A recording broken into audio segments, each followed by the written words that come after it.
All right, let's talk about the Shah Bano case. Now, I know court case might sound a little dry, but trust me, this is so much more than just a story about a verdict. This is the story of how one single legal battle forced an entire nation to confront these huge, messy questions about law, religion, and women's rights. And it all started with just one person, a 62-year-old woman fighting for her most basic rights. But what began as her personal struggle for justice, well, it escalated and fast. It became a national firestorm, pulling in communities, the courts, and even the government. So to really get why this case had such a massive impact, we have to start at the beginning, with the woman right at the center of it all, Shah Bano. So, who exactly was Shah Bano? Well, she was a Muslim woman from Indore, and she'd been married for decades to a pretty successful lawyer. But then in 1980, he divorced her. And just like that, she was left with absolutely nothing, no financial support at all. And this brings up a question that unfortunately so many women have had to face. When you're left with nothing, where do you even begin to turn? For Shah Bano, the answer was the law. She turned to a specific part of India's law, Section 125 of the Code of Criminal Procedure. Now, this is absolutely crucial. This is a secular law. It's not tied to any one religion. It just says that a person with money has to support their ex-spouse, child, or parent if they're in need. It applies to everyone. And her decision to use this specific law, well, that was about to change everything. Shah Bano's personal fight for justice worked its way all the way up to the highest court in the country, and that led to a truly historic verdict back in 1985. The Supreme Court's decision really boiled down to one powerful, simple idea. The law of the land is above religion.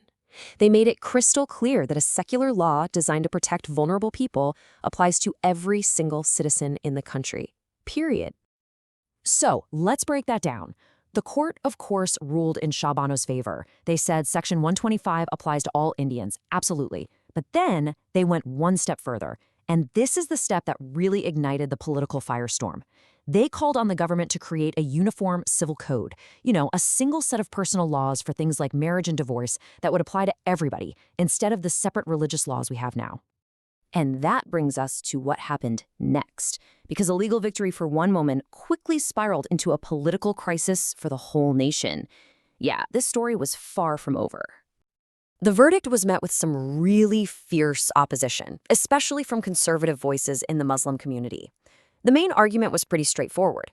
They felt the Supreme Court, as a secular body, had no right to interfere in matters of religious personal law, in this case, Sharia, or Islamic law.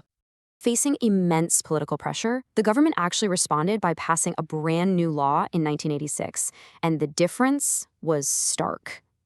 The Supreme Court said a husband had to pay ongoing maintenance. The new law, it limited a Muslim husband's duty to just the iddah period, which is only about 3 months after a divorce. It basically just overturned the Supreme Court's ruling for Muslim women.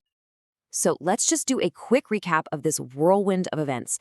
In 1980, Shah Bano starts her fight. By 1985, she gets this landmark Supreme Court victory. But in the year right after, massive protests break out.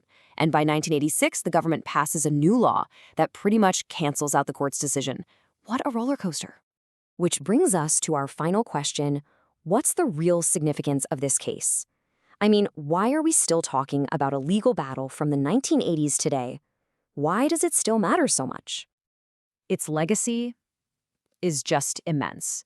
The Shah Bano case became this powerful symbol of that constant tug of war between secular law, religious law, and politics in India. It completely supercharged the national debate over a uniform civil code, a debate that is still very much alive today.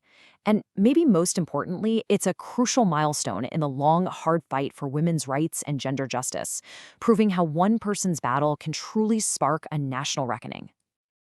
In the end, we're left with this really fundamental question, aren't we? What is the right balance between law, religion, and our individual rights? The Shah Bano case didn't give us a final answer. But what it did do is it forced an entire country to look that question square in the face. And honestly, it's a question we're all still grappling with today.